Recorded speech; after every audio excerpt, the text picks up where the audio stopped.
Welcome to Gatherwood. This is Will Sanchez. My special guest today is Keila Merino. I first heard about Keila from Francis LaRose when he was here as a guest. And Keila just won the inaugural New York City 100-miler.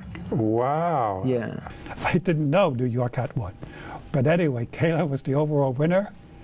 And for this year, she has something very, very special planned.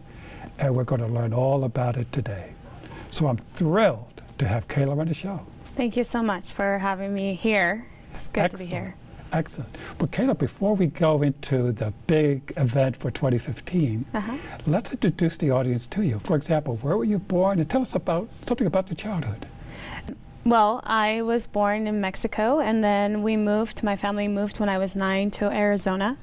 And so I grew up there, and then I moved to New York City after I graduated from college. From college? Yes. Oh, before we jump into New York, growing up in Arizona, were you very active as a kid? I was. I did a lot of sports. I actually grew up playing soccer with my cousins, and so soccer was a huge deal. And being Mexican, it's the sport that we play.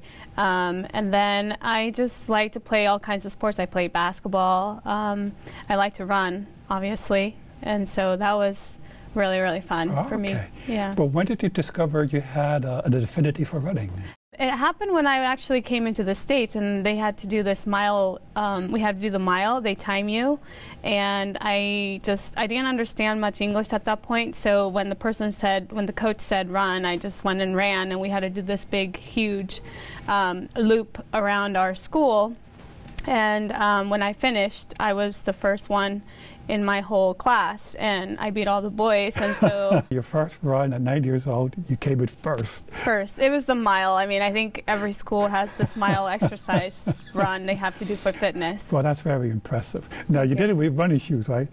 I didn't have really regular running shoes, just regular shoes, I guess. Regular shoes? Yeah. Not even running shoes? I don't believe it was that fast of a time, though. I think maybe it was like maybe an 8-minute mile, maybe 7:30. I don't even know. Okay, you're being modest. I enjoyed it. I enjoy running. Yeah, it's what I did when I played soccer, so it's part of it. Oh, okay. So that gave you that stamina to do that 1 mile run. I think so, yeah. Absolutely, because the soccer, you're running out constantly. Yeah. Actually, they said the best way to learn running is to play soccer. Well, there you go.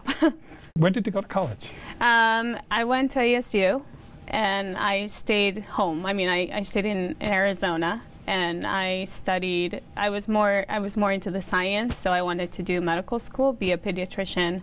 So that was my plan, but that completely changed when I moved to New York City. So. Well, what you graduated from college, moved to New York to be a doctor, or? What happened is I wanted to take some time off, and I saw this program called the New York Teaching Fellows Program. I don't know if you've heard of it. It's basically a 2-year commitment. You come into New York, and they basically give you a job, and you have to go to school while teaching for 2 years, and then they give you a graduate degree as a teacher.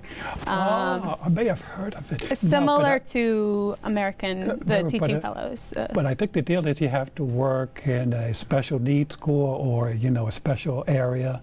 Yes, and I chose bilingual education to teach in the Bronx because I wanted to be helpful to those people that were similar backgrounds as me.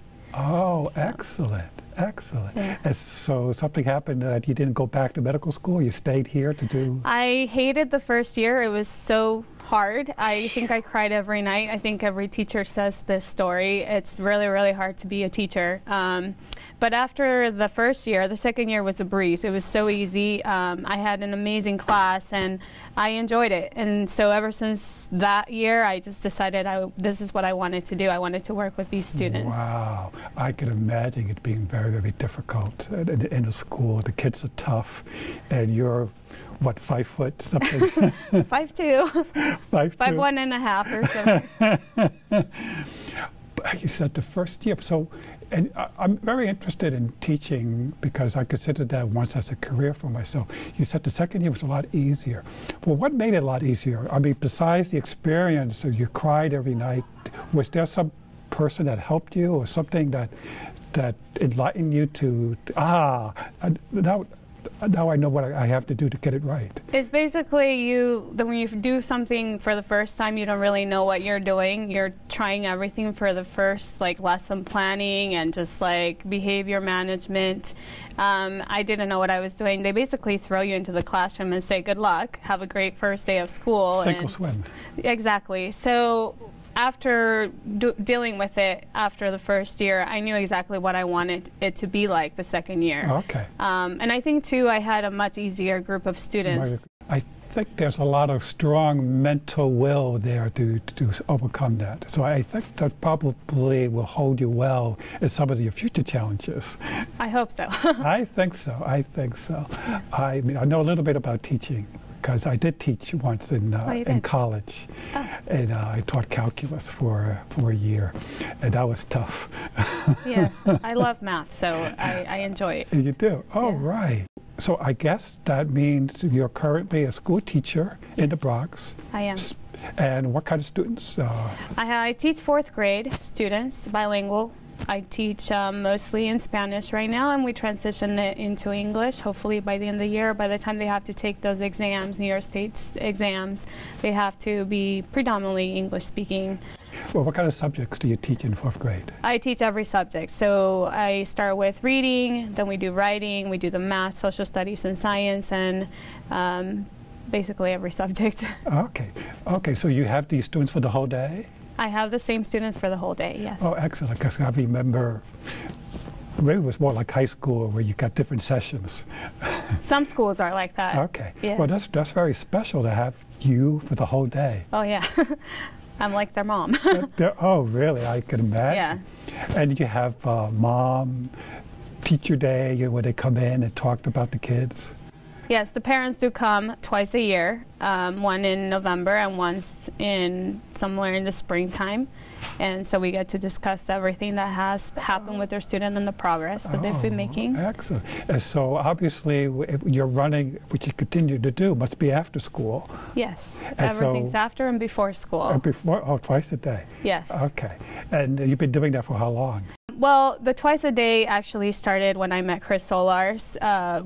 He runs in the mornings, and I decided that I'd join him, especially since I wanted to do some of these big, long races. And so I run maybe like 6 to 10 miles in the morning, and then go to work. And then in the afternoon, I'll run like from 6:30 to like 7. That's a very long day. Yeah, it's like a second job.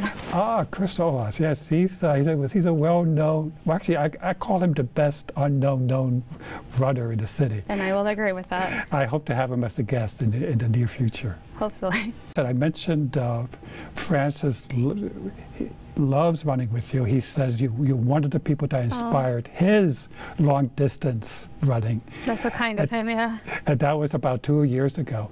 And he mentioned the 100-mile exposition that Phil McCarthy puts in. How did you find out about it, and why did you enter it? Well, I've been running 50Ks, which is my favorite distance, and I've run 50 milers, and I thought I wanted to do 100 at some point. And I love New York City.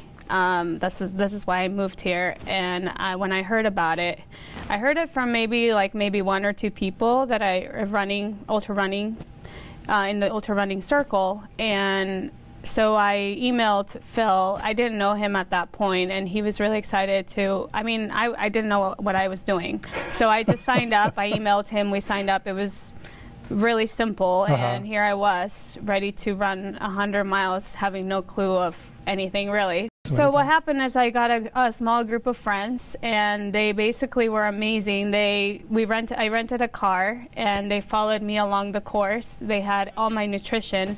This was completely do-it-yourself, like just run 100 miles. He basically provided a map of the course, and we just went out and ran the course. And hopefully you didn't get lost, but you did get lost. Oh, yes, because especially the first year, lots of opportunities for things to go wrong. Yeah. Unfortunately, I was ahead of the schedule for the aid stations, so I missed a lot of them. Luckily, I had my crew, and they were able to help me throughout. Excellent. So who was your crew that first year? I had Elisa Stern, who's a really good friend of mine, and Stephen Beck were the main people in the car.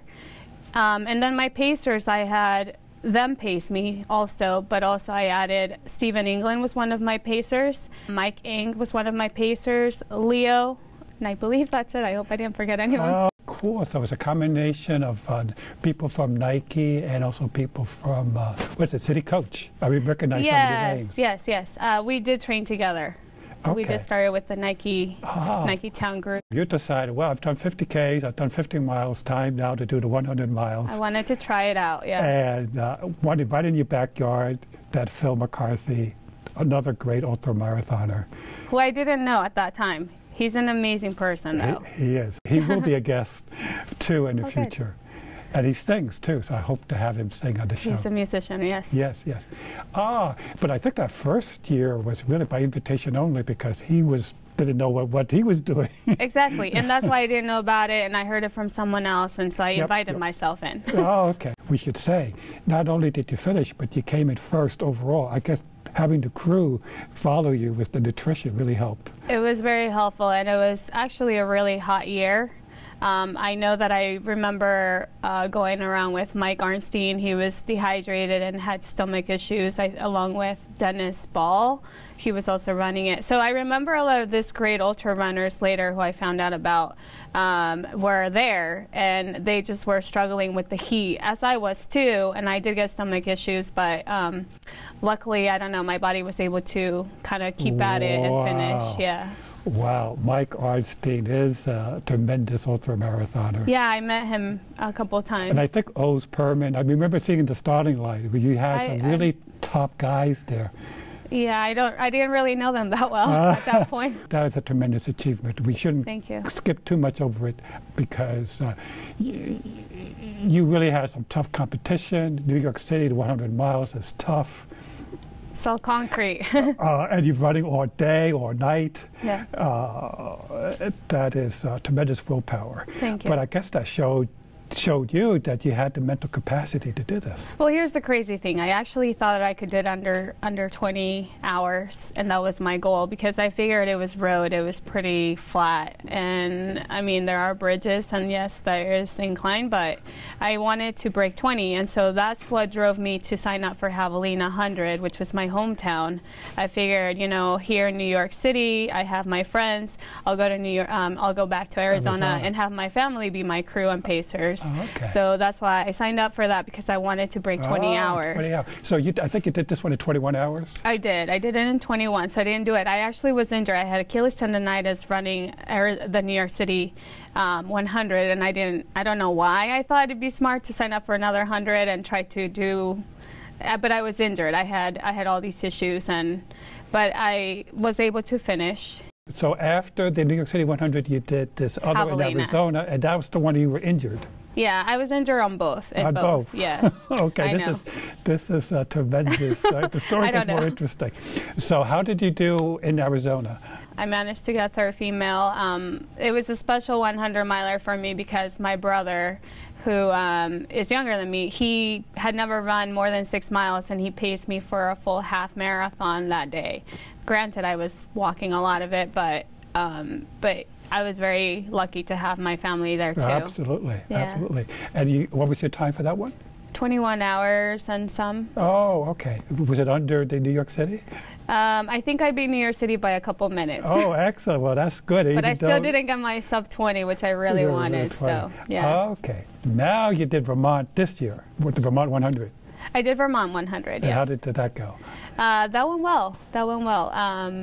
I mean, I was doing the Grand Slam at that point. So what is the Grand Slam? The Grand Slam is basically doing the oldest 4 100 milers in the country. So it's Western States 100 in California, then it's Vermont, which is in the Vermont 100, and then Leadville, and you finish with Wasatch 100 in Utah. Wow, and you did all 4 of those? I did all 4 of them. In 2014? In 2014, yes. And I think this is a trophy for finishing all 4? Yes, it's the Grand Slam trophy, exactly. Oh my goodness, I'm not familiar with it, but it's beautiful. What kind of bird is that, the eagle? It's the eagle, and apparently they changed it this year. It's been different before. I don't know. But this is what I got. So. Okay. What was the timing in between? About 3-4 weeks in between each. You basically start June 30th and you finish September 5th with all 4 of them. And of course, you had terrific crew members to help you finish these things. I had to have crew in each of them and pacers. I had pacers. I'm very thankful for them, yeah. Okay. But I think in the past you crew for them, so the sort of... some of them, yeah. Some of them, paying it forward. Exactly. Excellent. So you have a favorite crew member or pacer? A favorite? I think for every 100 I had a different pacer.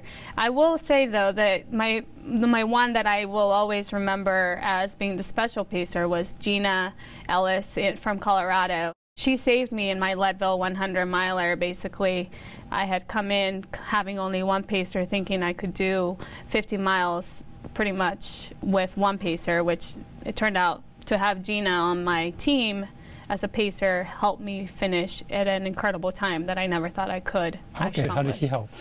She came in very last minute. I showed up to Colorado with one person, and then literally minutes before the race started, I ran into Michael Leva, which I think you know. He was from here. So at that point, I think it was a miracle that I found her very last minute. I myself don't do ultramarathons, but I've interviewed them, but they all have similar stories of an unexpected bonus, unexpected somebody helping. So I think that's part of the ultramarathon spirit and community that everybody talks about. I agree. Oh, excellent. But the reason that she's special is because she paced me at Leadville, and then she paced me at Western States, which was a very, very hard race for me. I got really, really sick. And then she also paced me at Leadville 100 again. During the Grand Slam. So she's paced me for 3 races. Oh, cool. So this is a very special friend here. She knows me really well. What was your best time in all these ultras? The best time? Vermont was the best time. I think I ran it in 20 hours. I won at 18, but being tired after doing Western States and gone really sick, and came into Vermont hoping that I could do pretty decent. Oh, God, 20 hours. 20 hours and some, I believe. Okay. But one of your initial goals was under 20, so you haven't hit that yet. No, I want to do it. Although you keep lowering it down to 18 now. Exactly. That is a tremendous spirit. Oh, gosh.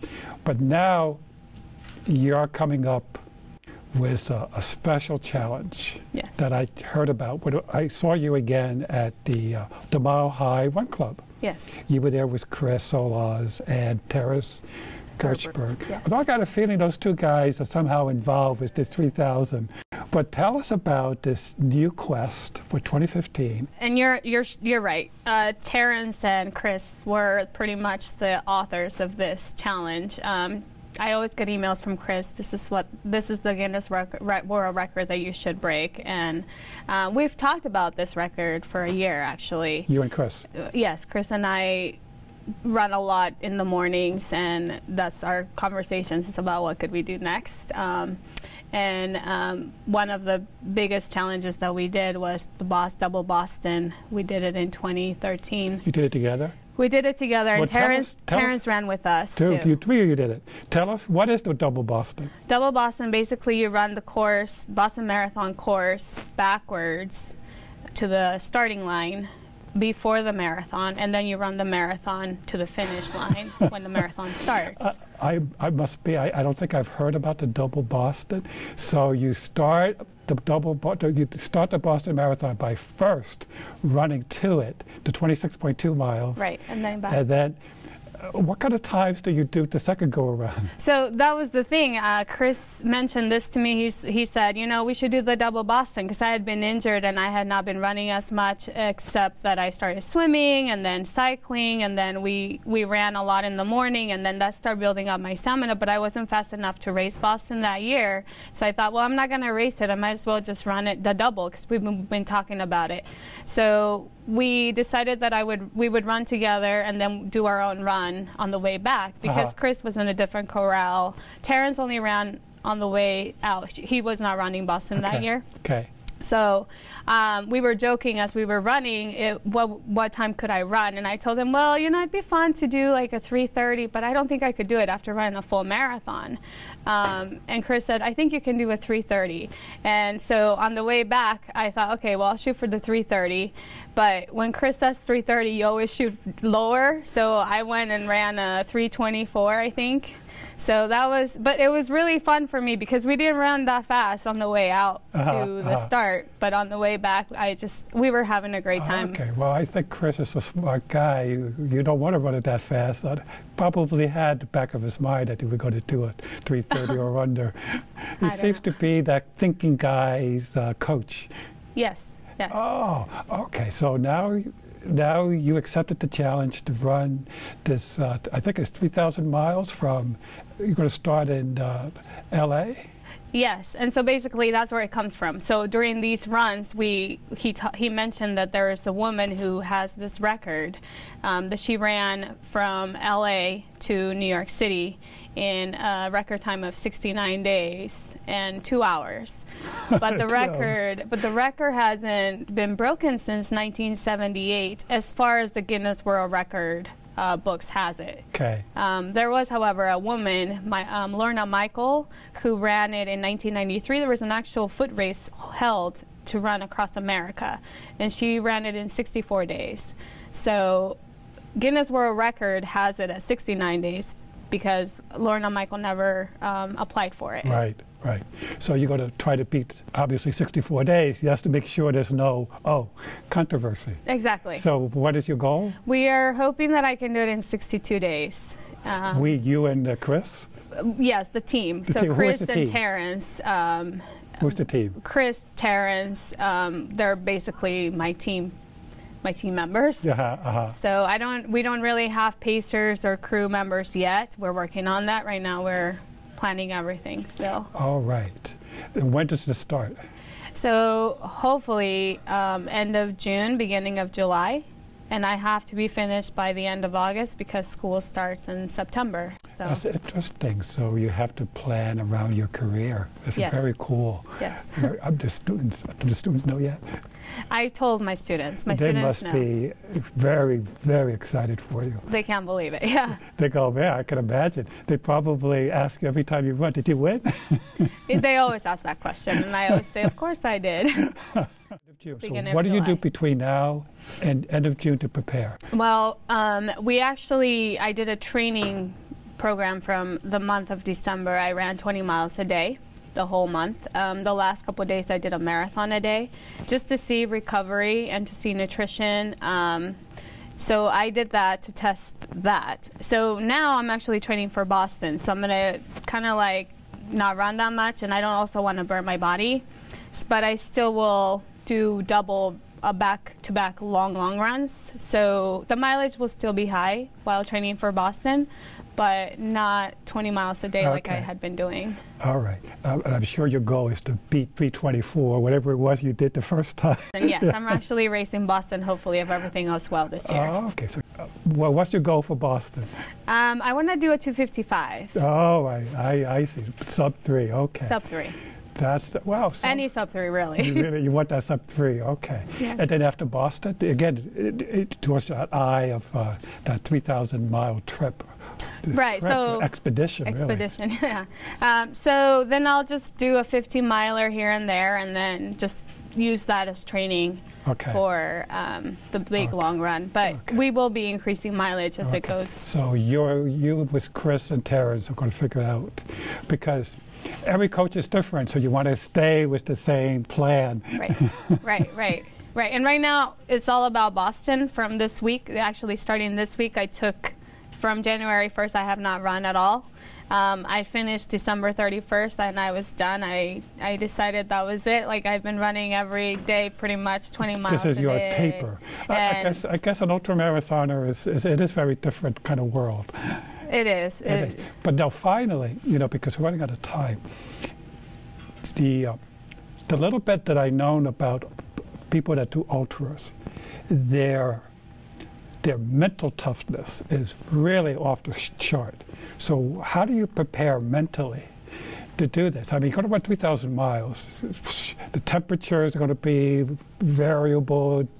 Nighttime, you're going to be lonely, you're going to be, some people hallucinate when they run, and yet they overcome that. Have you hallucinated? I have not, you haven't but I've heard experienced about that yet. it, yeah. But have you heard about it? I've heard about it. So how do you prepare mentally to do this? I think you kind of have to have a reason why you do it, and I think that's what keeps you going. For me, I really want to do this record, and I'm doing it for a purpose. So I'm running for Back on My Feet, which is tied with Terrence. Oh, that's what your shirt? Yes, I'm wearing my shirt. So just raising funds for the benefit for this charity, and I want to just be able to help them. And I think that just knowing that I'm doing it for someone, for other people, it keeps me going. But mentally preparing myself, I think, I don't know, I feel like I just want to do it, and I just go for it. Oh, okay. Well, you're right. Doing it for a purpose at Back of My Feet is a wonderful cause. And we should mention Back of My Feet is an organization that helps people that are experiencing homelessness to get back on their feet. Right, empowering the homeless to come back on their feet, literally. Right, and they use the gift of running, or the transformative powers of running to do it, which is a unique way of doing things. Exactly. Well, listen, Keila, I wish you all the best. I'm going to follow you very closely on this race. Oh, thank you so much. And the best of luck. Thank you very much. Thank you so much. Thank you very much.